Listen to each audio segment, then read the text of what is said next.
बिस्मिल्लाहिर्रहमानिर्रहीम। अस्सलाम वालेकुम नाजरीन, AWC एग्री के साथ मैं हूं आपका मेज़बान ताहिर नदीम।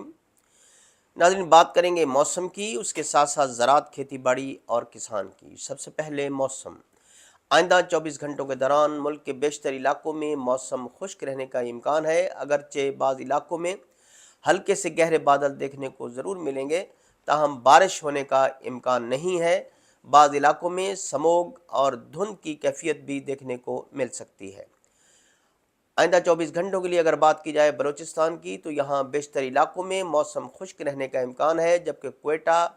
और कलात और उनके मुल्हिका इलाकों में सर्दी की शिद्दत में इजाफा होने का इम्कान है। अगर बात की जाए सिंध की, तो सिंध के भी बेशतर इलाकों में आइंदा 24 घंटों के दौरान मौसम खुश्क रहने का इम्कान है, ताहम बाज़ इलाकों में हल्के फुल्के बादल देखने को मिल सकते हैं। अगर बात की जाए पंजाब की, तो पंजाब के भी मशरकी इलाकों में हल्के फुल्के बादल देखने को मिलेंगे, ताहम बारिश का इम्कान नहीं है और ज़्यादातर इलाकों में मौसम खुश्क रहने का इम्कान है। अगर बात की जाए खैबर पख्तूनख्वा की, तो आइंदा 24 घंटों के दौरान बेशतर इलाकों में मौसम खुश्क रहने का इम्कान है। पहाड़ों पर बर्फ़बारी, जबकि बर्फ़बारी की वजह से बाज़ इलाकों में सर्दी की लहर में शिद्दत आ सकती है। अगर हम बात करें गिलगित बल्तिस्तान और कश्मीर की, तो आइंदा 24 घंटों के दौरान बेशतर इलाकों में मौसम खुश्क रह सकता है। पहाड़ों पर शदीद किस्म की बर्फ़बारी का इम्कान है और दर्जा हरारत में भी खासी कमी देखने को मिलेगी। गुज़श्ता रोज़ भी स्कर्दू, लेह लद्दाख, बाबू सरटाप, इसके साथ साथ अस्तौर, दीर, इन इलाकों में जो दर्जा हरारत था वो मनफी में रिकॉर्ड किया गया, जबकि पोठोहार के बाद इलाकों में भी सर्दी की शदीद लहर जो है वो देखने को मिली। नाज़रीन, माहिरीन मौसमियात के मुताबिक आइंदा नवंबर के बाकी बांदा दिनों में मुल्क के बेशतर इलाकों में मौसम खुश्क रहने का इम्कान है, जबकि दिसंबर में भी वस्त दिसंबर में जाकर बारिशों का सिलसिला जो है उसकी निशानदही की गई है कि वस्त दिसंबर के बाद बारिशों का सिलसिला देखने को मिलेगा, जो जनवरी के आखिर तक जारी रह सकता है। और इस दौरान जो बारिशें हैं, बाज़ इलाकों में झड़ी वाली बारिशें देखने को मिलेंगी और बाज़ इलाकों में खासी तेज़ मूसलाधार बारिश, गरज चमक के साथ आंधी और जालाबारी भी देखने को मिल सकती है, जबकि बुलंद पहाड़ों पर बर्फ़बारी होने का भी इम्कान है।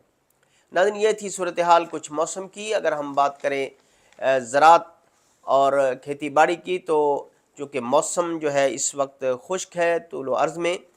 और चूँकि इस वक्त रबी की काश्त का जो सीज़न है वो जारी है और काश्तकार गंदम की काश्त कर रहे हैं, तो चूँकि आने वाले दिनों में कुछ कोरे की भी निशानदेही की गई है, तो माहिरीन ज़राअत का ये कहना है कि ख़ास तौर पर सब्ज़ियों पर और स्ट्रॉबेरी, इसके साथ साथ जो मटर की फसल है उस पर उसको नुकसान पहुंचने का अंदेशा है। ताम काश्तकारों को चाहिए कि वो एंटी स्ट्रेस प्रोडक्ट का इस्तेमाल करें, ताकि जो फसल है उसको आइंदा आने वाले कोरे के लिए तैयार किया जा सके और वह जो फसल है वो कोरे का मुकाबला कर सके। नाज़रीन, इस वक्त हुकूमत जो है वो ज़राअत को हाई टेक मैकेनाइजेशन की तरफ ले जाने की कोशिश कर रही है और इस हवाले से जो हाई टेक मैकेनाइजेशन स्कीम है वो जारी है और उसके तहत जो काश्तकारों की रजिस्ट्रेशन का अमल भी जारी है। हुकूमत पंजाब के मुताबिक तकरीबन 2500 के लगभग काश्तकारों ने रजिस्ट्रेशन कराई है, जिसके तहत उन्हें ग्रीन ट्रैक्टर जो है वो मिलेंगे। इसके साथ साथ दीगर जो ज़रूरी मशीनरी है वो भी मिल सकती है। नाज़रीन, इस वक्त जो ग्रीन ट्रैक्टर के हवाले से जो हुकूमत की स्कीम है 2026 के लिए, 2025-2026 के लिए, उसके हवाले से भी हुकूमत ज़रूरी मैकेनाइजेशन की तरफ तवज्जो दे रही है। तो गंदम के पैदावारी मुकाबलों में भी जो ट्रैक्टर हैं वो मुकाबलों में रखे गए हैं और आइंदा जो मुकाबले हैं गंदम की पैदावारी वो 2025 और 26, उसके लिए जो दरख्वास्तों का सिलसिला है वो भी शुरू कर दिया गया है और उसकी आखिरी तारीख जो है वो 31 जनवरी 2026 है। इन मुकाबलों में हिस्सा लेने वाले काश्तकारों के लिए जो क्राइटेरिया है वो मुकर्रर कर दिया गया है। 5 से ज़ायद एकड़ रकबे वाले काश्तकार जो है इन पैदावारी मुकाबलों में हिस्सा ले सकेंगे, जबकि अरकान सूबाई व कौमी असम्बली, सेनेटर्स और ऐसे तरक्की पसंद काश्तकार जो डिवीजनल और ज़िले कमेटियों के रुकन हैं और ग्रेड 17 से اور اس سے اوپر کے ملازمین وہ بھی اس سکیم میں حصہ لینے کے اہل نہیں ہوں گے۔ اس سکیم میں جو انعام رکھے گئے ہیں ان میں صوبائی سطح پر جو پہلا انعام ہے وہ 85 ہارس پاور ٹریکٹر، دوسرا انعام 75 ہارس پاور اور تیسرا 65 ہارس پاور ٹریکٹر رکھے۔ ضلعی سطح پر پہلا انعام 10 لاکھ روپے، دوسرا انعام 8 لاکھ روپے اور تیسرا انعام 5 لاکھ روپے رکھا گیا ہے۔ تو کاشتکاروں کو چاہیے کہ وہ بھی بڑھ چڑھ کر اس میں حصہ لے، اور اس وقت چونکہ ملک کو خوراک کی مد میں خود کفیل ہونے کی بھی ضرورت ہے، کاشتکاروں کو چاہیے کہ وہ بھی زیادہ سے زیادہ رقبے پر گندم کاشت کریں اور ان جو پیداواری مقابلے ہیں ان میں بھی حصہ لیں۔ حکومت پنجاب کی طرف سے گندم کی کاشت کا جو ہدف رکھا گیا ہے رواں سیزن کے لیے وہ 1,65,00,000 ایکڑ ہے، جبکہ حکومت کی طرف سے 62 لاکھ میٹرک ٹن جو گندم کی خریداری ہے اس کا بھی اعلان کر دیا گیا ہے، اور یہ گندم وفاقی اور صوبائی حکومتیں خرید کریں گی، اور گندم کی جو خریداری کا ریٹ ہے وہ مقرر کر دیا گیا ہے 3500 روپے فی ایکڑ۔ تو یہ کاشتکاروں کے لیے خاصی ایک ترغیب ہے، اور کاشتکاروں کو چاہیے کہ اگر وہ گزشتہ سال سے کچھ دل برداشتہ ہیں گندم کے ریٹ کی وجہ سے، تو رواں سیزن میں حکومت نے ابھی سے گندم کی جو قیمت ہے وہ مقرر کر دی ہے، تاکہ اس وقت جب آپ گندم کاشت کر رہے ہیں تو آپ زیادہ سے زیادہ رقبہ جو ہے گندم کے زیر کاشت لے آئیں اور ان جو قیمت ہے اس سے فائدہ اٹھائیں اور زیادہ سے زیادہ منافع کمائیں۔ ناظرین، ماہرین زراعت جو ہیں ان کا کہنا یہ ہے کہ پاکستان میں جو ہماری زرعی پیداوار ہے، اوسط پیداوار وہ انتہائی کم ہے، تقریباً ہم آدھی سے نصف پیداوار جو ہے وہ حاصل کر پاتے ہیں، بلکہ اس سے بھی کم۔ خاص طور پر اگر ہم گندم کی بات کریں